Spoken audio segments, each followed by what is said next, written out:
दोस्तों आपको बता दें कि एल वार्ड के इस ऑफिस पर यहाँ पर वंचित बहुजन आघाड़ी का मोर्चा आया है, जिसका नेतृत्व कर रहे हैं अबुल हसन साहब। और भी हमारे वंचित बहुजन आघाड़ी के पूरे साथी है, महिलाएं हैं, बहुत सारे लोग हैं जो कि बहुत आक्रोश पे यहाँ पर नारे लगा रहे हैं। और वजह यह है कि कुर्ला ईस्ट में वंचित बहुजन आघाड़ी का एक ऑफिस तोड़ दिया गया है और इनके क्या इल्जाम है, बहुत सारे इनका मानना है कि ये जिस तरह से सामाजिक अन्याय हुआ है हमारे साथ में और हमारे ऑफिस को तोड़ा गया है।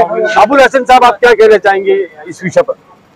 आज सुबह में दुर्घटना घटी है कि हमारे तालुका अध्यक्ष स्वप्निल जवड़गे के ऑफिस पे विदाउट कोई भी नोटिस दिए बगैर बीएमसी ने डेमोलिशन किया और वो बालवाड़ी भी था, उसमें कुछ छोटे छोटे बच्चे भी थे, उनको भी नहीं निकाला गया और जीसीबी लगा के उसको गिराया गया, जिसमें कुछ बच्चों को मार भी लगा है। उनको मेडिकल के लिए भेजा गया है। अच्छा। और उसके बाद फिर हमने वार्ड ऑफिसर से आके संपर्क कायम किया कि भाई आपने अगर ये डेमोलिशन किया है तो उसका नोटिस दो। सही, आपको नोटिस बिफोर करना ड्यू टू प्रोसेस लॉ में जाना ही चाहिए। तो उनका पहले ये कहना था कि हम लोग डेमोलिशन कर सकते हैं, हमको नोटिस देने की आवश्यकता नहीं। फिर थोड़ी देर बाद मैंने बाला साहब से बात किया और वो सुजात अम्बेडकर साहब ने बात किया तो कहते हैं कि ठीक है, वो ऑफिसर अभी जगह पे नहीं है और कहीं बाहर गया है, वो आने के बाद मैं पता करता हूँ कि उसने लीगल नोटिस क्यों नहीं इश्यू किया था। ये ऐसा उनका कहना है। बताया जाता है कि वहाँ पर और भी ऑफिस है इलीगल है और इलीगल कंस्ट्रक्शन भी वार्ड विभाग के हद में बहुत सारे हो रहे हैं, जिसको सॉल्यूशन दिया जा रहा है। इस पर आपने पूछा उनसे कुछ? क्या मैंने उनसे ये पूछा कि भैया जो भी आप लोग कर रहे हो रेगुलाइज किस प्रकार का कर रहे हो, क्योंकि पूरा जो एल वार्ड विभाग आता है, एल वार्ड विभाग जो भी इलीगल कंस्ट्रक्शन का महाराजा है। मैंने यहाँ तक पूछा साहब से कि 2000 रुपए स्क्वायर फीट, 1000 रुपए स्क्वायर फीट का जो भाव चलता है रेगुलाइज का, तो उसे आप हम लोग को डिक्लेयर कर दीजिए।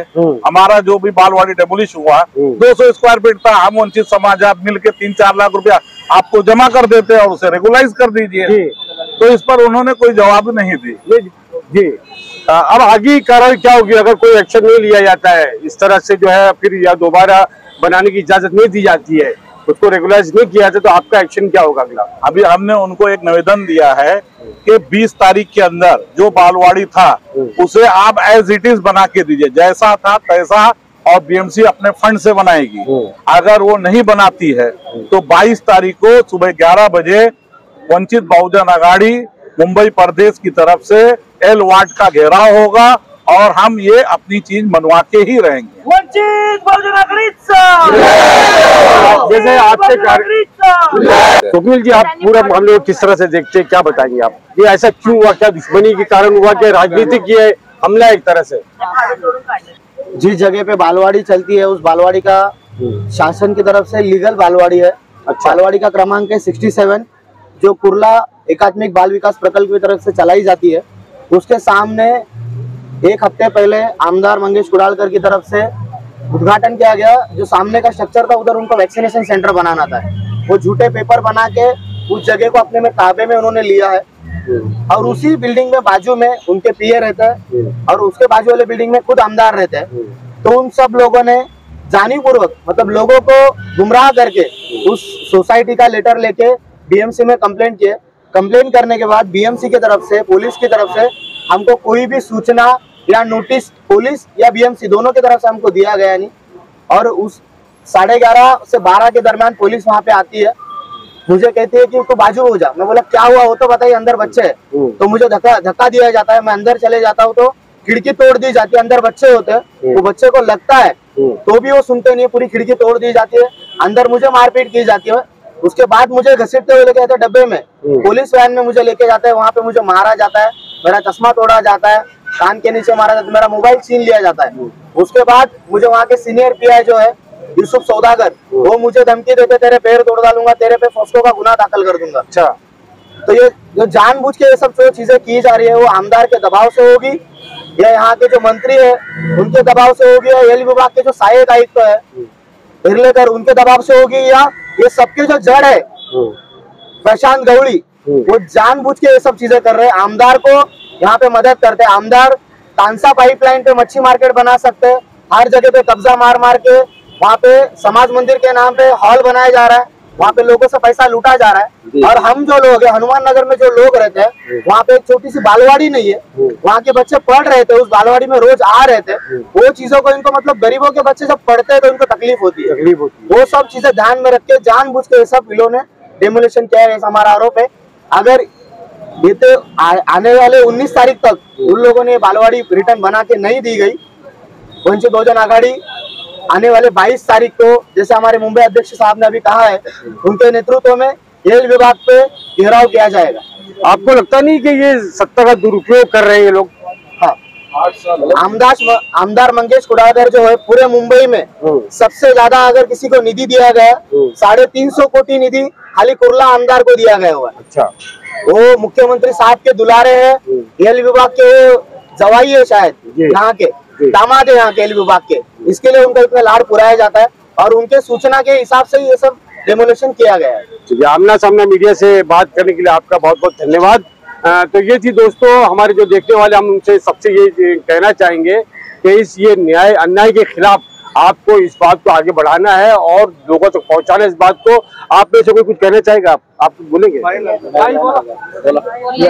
भाई इस विषय में, इस पूरे मामले पर क्या बोलना चाहिए? क्योंकि एक महिला होने के नाते आपके क्या ख्याल है आपका, जिस तरह से शिक्षा के लिए रोका जा रहा है, महिलाओं को रोका जा रहा है? आता सर्व काही सांगितलेलं आहे, ज्यांचं ते जिथे अंगणवाडी चालते ते तिथेच राहतात, ते अंगणवाडी चालवतात, त्यांनी सर्व काही सांगितलेलं आहे। पण आतापर्यंत हे भाजप सरकार जेव्हापासून आलेलं आहे तेव्हापासून हे गोरगरिबांवरती या बहुजनांवरती अन्याय अत्याचार चालूच आहेत, महिलांवरती अन्याय अत्याचार चालू आहेत।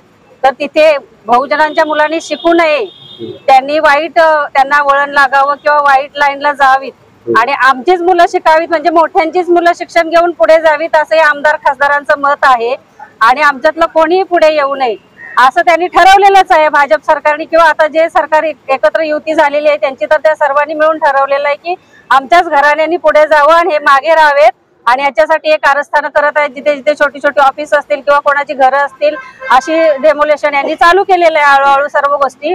तर हे आम्ही घडू देणार नाही, कारण आम्ही श्रद्धे बाळासाहेब आंबेडकरांचे कार्यकर्ते आहोत आणि ते बाबासाहेब आंबेडकरांचे नातू आहेत। तर हे सर्व बहुजनांसाठी आणि वंचितांसाठी उभे आहेत, सत्ता असो अगर नसो, पण आम्ही गोरगरिबांशी लढणारे कार्यकर्ते आहोत आणि त्याप्रमाणे आता कोणाचाही अन्याय अत्याचार सहन केला जाणार नाही, कितीही त्यांनी अन्याय करत, पण आम्ही सर्वजण असे एकजुटीने त्यांच्या पाठीशी उभे राहू सर्वांच्या।